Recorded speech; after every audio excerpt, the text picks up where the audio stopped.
ಅನೇಕರು ದೇವರು ಎಲ್ಲವನ್ನೂ ಕರುಣಿಸಿದ್ದರೂ ಸಣ್ಣ ಪುಟ್ಟ ಸಮಸ್ಯೆಗಳು ಎದುರಾದಾಗ ಆಕಾಶವೇ ತಲೆ ಮೇಲೆ ಕಳಚಿ ಬಿದ್ದವರಂತೆ ವ್ಯಥೆಪಡುತ್ತಾರೆ. ಆದರೆ ತಮ್ಮಲ್ಲಿರುವ ವೈಕಲ್ಯವನ್ನೇ ಮೆಟ್ಟಿ ನಿಂತು ಅದರ ನಡುವೆಯೂ ನಿಸ್ವಾರ್ಥವಾಗಿ ಪರರಹಿತವನ್ನು ಬಯಸುವವರು ಕೆಲವು ಮಂದಿ.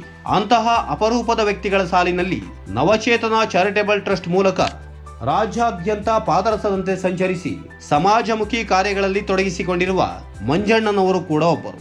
ಇವರ ಅನೇಕ ಸಮಾಜಮುಖಿ ಕಾರ್ಯಗಳಿಗೆ ಸಾಕ್ಷಿಯಾದ ನನಗೆ ಇಂದು ಶೃಂಗೇರಿ ಶಾರದಾ ಪೀಠದಲ್ಲಿ ನಡೆದ ವಿಕಲಚೇತನರಿಗೆ ಗಾಲಿ ಕುರ್ಚಿ ವಿತರಣಾ ಕಾರ್ಯಕ್ರಮದಲ್ಲಿ ಭಾಗವಹಿಸುವ ಅವಕಾಶ ದೊರೆತದ್ದು ಸಂತಸದ ಸಂಗತಿ. ಶ್ರೀ ವೀರಾಂಜನೇಯ ಕ್ಷೇತ್ರ ಹೊಗೆವಡ್ಡಿ, ನವಚೇತನ ಚಾರಿಟೇಬಲ್ ಟ್ರಸ್ಟ್ ರಾಮನಗರ, ಶ್ರೀ ಶಾರದಾ ಪೀಠ ಶೃಂಗೇರಿ ಇವರ ಸಂಯುಕ್ತ ಆಶ್ರಯದಲ್ಲಿ ನಡೆದ ಈ ಕಾರ್ಯಕ್ರಮದಲ್ಲಿ ಶ್ರೀ ವಿಧುಶೇಖರ ಭಾರತಿ ಸ್ವಾಮೀಜಿಗಳ ಅಮೃತ ಹಸ್ತದಿಂದ ವಿಕಲಚೇತನರಿಗೆ ಗಾಲಿ ಕುರ್ಚಿಯನ್ನು ವಿತರಿಸಲಾಯಿತು. ನಿಜಕ್ಕೂ ಇದು ಮಾನವೀಯ ಸೇವಾ ಮನೋಭಾವ ಹಾಗೂ ಸಮಾಜದ ಮೇಲಿನ ಕಾಳಜಿಯನ್ನು ಸಾರುವ ಅರ್ಥಪೂರ್ಣ ಕಾರ್ಯಕ್ರಮವಾಗಿತ್ತು. ಇತರರ ನೋವಿಗೆ ಸ್ಪಂದಿಸಿ ಅವರ ಬದುಕಿನಲ್ಲಿ ಬೆಳಕಾಗಲು ಪ್ರಯತ್ನಿಸುವ ಮಂಜಣ್ಣನವರಂತಹ ಸೇವಾ ಮನೋಭಾವ ವ್ಯಕ್ತಿಗಳು ಸಮಾಜಕ್ಕೆ ನಿಜವಾದ ಸ್ಫೂರ್ತಿ. ಅವರ ಸೇವಾ ಪಯಣ ಇನ್ನಷ್ಟು ಯಶಸ್ವಿಯಾಗಿ ಮುಂದುವರಿಯಲಿ ಎಂಬುದು ನಮ್ಮೆಲ್ಲರ ಹಾರೈಕೆ.